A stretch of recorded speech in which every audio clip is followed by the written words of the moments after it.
নমস্কার বন্ধুরা, সুনিতার হেসেলে সবাইকে স্বাগত। আজ আমি আপনাদের সঙ্গে শেয়ার করব আলু দিয়ে ডিমের পাতলা ঝোল বাটা মশলায় ঘরোয়া পদ্ধতিতে। আর এটা কিন্তু কোনো নতুন রান্না নয়, এটা খুবই পুরনো একটি রান্না, আর এটা প্রায়শই সকলের বাড়িতেই কিন্তু তৈরি হয়ে থাকে। আমি কিভাবে বানাই সেটাই আপনাদের সঙ্গে আজ আমি শেয়ার করব। খুবই কম মশলায় ঘরোয়া পদ্ধতিতে আলু ডিমের এই পাতলা ঝোল আজ আমি আপনাদের সঙ্গে শেয়ার করব। চলুন তাহলে রেসিপিটি শুরু করা যাক।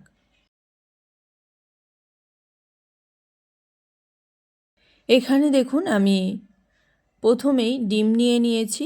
ডিমগুলোকে আমি একটু ধুয়ে নিয়েছি। এবার ডিমগুলোকে আমি সেদ্ধ করে নেব।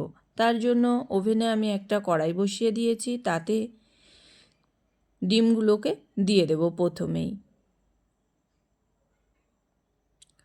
দেখুন, প্রথমে ডিমগুলোকে দেওয়ার পরে এর মধ্যে আমি সামান্য একটু লবণ দিয়ে দেব। এবার এদিকে আমি বেশ কিছুটা আলু কেটে নিয়েছিলাম, একটু বড় সাইজের টুকরো করে। এবার এই আলুগুলোকেও ডিমের মধ্যে কিন্তু দিয়ে দেব। ডিম আর আলু বেশ ভালো করেই সেদ্ধ করে নেব। আলু কিন্তু একবারে পুরোপুরি সেদ্ধ করে নেব না, আলুটা একটু শক্ত শক্ত অবস্থাতেই নামিয়ে নেব। এখানে দেখুন, আমি ডিম আলুর পাতলা ঝোলটা বানানোর জন্য এখানে বেশ কিছু মশলা নিয়ে নিয়েছি। পেঁয়াজ নিয়েছি, আদা রসুন, আর নিয়েছি কয়েকটা পাকা লঙ্কা আর ছোট্ট একটা টমেটো। এখানে রসুন কিন্তু আমি 2 কোয়া রসুন ব্যবহার করেছি। ডিমের কারিতে বা ডিমের ঝোলে কিন্তু বেশি রসুন ভালো লাগে না, সেই কারণে এখানে আমি 2 কোয়ার মতো রসুন নিয়ে নিয়েছি। দেখুন, এদিকে কিন্তু ডিম আলু মোটামুটি সেদ্ধ হয়েই গেছে। আলু কিন্তু বেশ এখনও শক্তই আছে। আলু এখানে প্রায় 70% মতো আমি সেদ্ধ করে নিয়েছি। প্রথমেই আলুগুলোকে তুলে নেব, নিয়ে ডিমগুলোকে ঠান্ডা জলে রেখে ডিমের খোসাগুলোকে আমি ছাড়িয়ে পরিষ্কার করে নেব। এবার রান্নাটা শুরু করব। তার জন্য ওভেনে একটা কড়াই বসিয়ে দিয়েছি, তাতে দিয়ে দিয়েছি পরিমাণ মতো সর্ষের তেল। তেলটা খুব ভালো করে কিন্তু গরম করে নিতে হবে। তেল খুব ভালো করেই গরম হয়ে গেছে। এবার তেলের মধ্যে আমি সামান্য একটু লবণ দিয়ে দিয়েছি। লবণ দিয়ে এখানে খোসা ছাড়িয়ে নেওয়া ডিমগুলোকে প্রথমেই দিয়ে দেব। ডিমগুলোকে হালকা লালচে করে ভেজে নেব, তার জন্য ডিমগুলোকে কড়াইতে দিয়ে দিয়েছি। এবার এর মধ্যে দিয়ে দেব সামান্য একটু লবণ, আর দিয়ে দেব সামান্য একটু লঙ্কার গুঁড়ো, যাতে ডিমের কালারটা ভালো আসে, সেই কারণে এখানে সামান্য একটু লঙ্কার গুঁড়ো ব্যবহার করেছি। খুব ভালো করে ডিমটাকে বেশ নাড়াচাড়া করতে করতে হালকা লালচে কালার করে ভেজে নেব। দেখুন, এখানে ডিম বেশ লালচে কালার করে ভাজা হয়ে গেছে। এর থেকে বেশি আর ভাজবো না, এর থেকে বেশি ভাজলে ডিমের গাটা কিন্তু শক্ত হয়ে যাবে। এবার ডিমটাকে আমি তুলে নেব। দেখুন, এখানে ডিমগুলোকে আমি তুলে নিয়েছি। এবার ওই একই তেলের মধ্যে আমি আলুগুলোকেও একটু ভেজে নেব। আলুগুলোকে ভেজে নিলে আলু কিন্তু খেতে বেশ ভালো লাগে, সেই কারণে আলুগুলোকেও আমি মিনিট 3-4 সময় ধরে একটু ভেজে নেব। আর আলু ভাজবার সময় এখানে আমি আর লবণ হলুদটা অ্যাড করিনি, কেননা ডিম ভাজার সময় লবণ হলুদটা দিয়েছিলাম, সেই কারণেই। দেখুন, এখানে আলুটাও কিন্তু বেশ হালকা লালচে কালার করে ভেজে নেওয়া হয়ে গেছে। এবার আলুগুলোকেও কিন্তু আমি তুলে নেব। আলুগুলো তুলে নিয়েছি। এবার ওই একই তেলেই রান্নাটা করব, তার জন্য এখানে ফোড়ন হিসাবে দিয়ে দিয়েছি শুকনো লঙ্কা, ছোট একটা তেজপাতা, আর দিয়ে দেব সামান্য একটু গোটা জিরে। ফোড়নটা একটু ভাজা হয়ে এলে এর মধ্যে বেটে রাখা মশলাটা দিয়ে দেব। আজ আমি ডিমের ঝোলটা কিন্তু বাটা মশলাতেই তৈরি করে আপনাদেরকে দেখাবো। দেখতেই পেলেন, মশলা কিন্তু খুবই সামান্য, খুবই অল্প মশলায় আজ আমি ডিমের এই ঝোলটা তৈরি করে দেখাবো।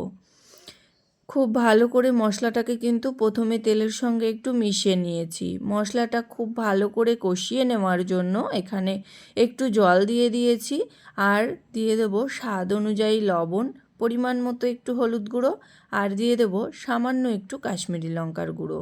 দিয়ে দিয়েছি এখানে 1/2 চামচের মতো জিরে গুঁড়ো। এখানে আর কিন্তু কোনো মশলা আমি ব্যবহার করব না। খুব ভালো করে সমস্ত কিছু মিশিয়ে নেব। মিশিয়ে নিয়ে এই মশলাটাকে কিন্তু নাড়াচাড়া করতে করতে খুব ভালো করে কষিয়ে নিতে হবে, পেঁয়াজ রসুনের কাঁচা গন্ধটা চলে যাওয়া পর্যন্ত। বেশ হাতে একটু সময় নিয়েই মশলাটাকে কিন্তু কষিয়ে নিতে হবে। মশলাটা যত ভালো করেই কষানো হবে, ডিমের ঝোলটা খেতে কিন্তু ততই ভালো লাগবে। দেখুন মশলা থেকে কিন্তু তেল ছাড়তে শুরু করেছে। এবার এই অবস্থাতেই আমি এর মধ্যে ভেজে রাখা আলুগুলোকে দিয়ে দেব। মশলার মধ্যে আমি ভেজে রাখা আলুগুলোকে দিয়ে দিয়েছি। এবার এই আলুগুলোর সঙ্গেও মশলাটাকে কিন্তু বেশ ভালো করে একটু কষিয়ে নেব। আলুগুলো মশলার সাথে বেশ মিনিট 5 সময় ধরে একটু কষিয়ে নেব ঢাকা দিয়ে, যাতে আলুটা বেশ ভালো করেই সেদ্ধ হয়ে যায়। ডিম রান্না করতে খুব বেশি কিন্তু সময় লাগে না। হাতে মাত্র 10 থেকে 15 মিনিট সময় থাকলেই এই রকম সুস্বাদু একটা ডিমের রেসিপি তৈরি করে নেওয়া যায়। দেখুন এখানে ঢাকা দিয়ে দিয়েছিলাম প্রায় 5 মিনিটের মতো। 5 মিনিট পর আমি ঢাকনাটাকে খুলে নিয়েছি। দেখুন এখানে বেশ ডিম আলু কিন্তু মশলার সঙ্গে খুব ভালো করেই কষানো হয়ে গেছে। দেখতেই পেলেন মশলাটা কিন্তু বেশ কড়ার গায়ে লেগে যাচ্ছে, তাহলে বুঝতে হবে আমাদের মশলাটা কিন্তু খুব ভালো করেই কষানো হয়ে গেছে। সামান্য একটু জল দিয়ে দিয়েছি। জল দিয়ে মশলাটাকে বেশ ভালো করে একটু কড়ার গায়ে থেকে একটু ছাড়িয়ে নেব। একটু মশলাটাকে বেশ খুব ভালো করে মিশিয়ে নেওয়ার পরে এখানে আর একটু জল দিয়ে দেব। পরিমাণ মতো এখানে জল দিয়ে দিয়েছি, প্রায় একটা বাটির 1 বাটি মতো আমি জল ব্যবহার করেছি। ডিমের ঝোলটা এবার আমি ফুটতে দেব। এবার এর মধ্যে কিন্তু ঝোলটা ফুটতে ফুটতে এর মধ্যে আমি ভেজে রাখা ডিমগুলোকেও দিয়ে দেব। যেহেতু আলু আমাদের প্রায় মোটামুটি সেদ্ধ হয়ে গেছে, সেই কারণে আমি এখানে ডিমগুলোকেও কিন্তু দিয়ে দিয়েছি। ডিমগুলো দেওয়ার পরে আবারও একটু খুব ভালো করে মিশিয়ে নিয়ে এখানে ঢাকা দিয়ে রেখে দেব প্রায় 5 থেকে 7 মিনিটের জন্য। ফিরে এলাম প্রায় 5 মিনিট পর। দেখুন ঝোল এখানে কিন্তু বেশ খুব সুন্দরভাবেই ফুটে গেছে।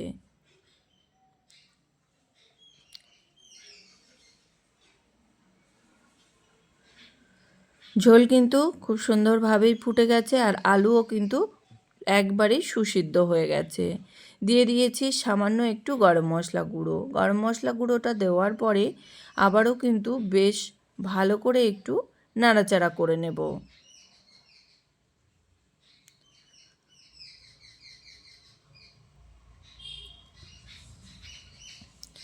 গরম মশলাটা দেওয়ার পরে বেশ ভালো করে নাড়াচাড়া করে নিয়েছি। এবার মিনিট 3-4 একটু সময় ধরে ফুটিয়ে নিলেই কিন্তু আমাদের ডিম আলুর পাতলা ঝোল বা ডিম আলুর ডালনা একদম তৈরি। আর এটা কিন্তু গরম গরম ভাত, রুটি, পরোটার সঙ্গেও খেতে ভীষণই ভালো লাগে।